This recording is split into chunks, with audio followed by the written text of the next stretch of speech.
Assalomu alaykum hammaga. Bugungi narx sizlarni точно lol qoldiradi. Biza bugun Mirobod tumanida joylashgan hostelimizga keldik. Bu joyimiz sotuvda. Bu joyimiz, конечно же, oxirgacha bitib qurilmagan, lekin bu narx sizlarni haqiqatan ham lol qoldiradi.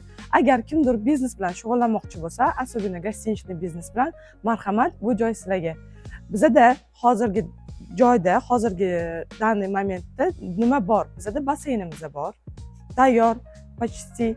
Bu yerda 3 etajli zdaniylarimiz ikkita tarafdan joylashgan. 20 dan ortiq xonalarimiz bor. Har bitta xonada kuxnya va отдельный sanuzyellari ham bor. Bu joyimizda 7 sotuvli joy, 1200 kvadratniy metr. Kamida kuniga, sutkasiga $100 dan topshirsanglar bo'ladi xonani.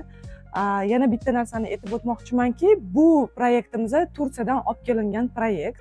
Bunaqa joylar Turkiyada tiqilib yotibdi. Kim Turkiyada bo'lgan bo'lsa, biladi bu narsani. Bu degani apartamenti pri отеле degan narsa bor. Shu narsalarni shunaqa qilib bemalol kvartiraga o'xshab ham arendaga bersanglar bo'ladi. Butun plitkalarimiz teplый pol qilingan perimetr bo'yicha hamda parkovka uchun bizada zayezdimiz ham bor. Batafsil ma'lumot uchun telefon raqamlariga telefon qilasizlar. Aytgancha narxi esa $650,000 dan boshlanadi. Bemalol telefon qilsanglar bo'ladi. Sizlar bilan Kamila edi. Tanishganimdan xursandman.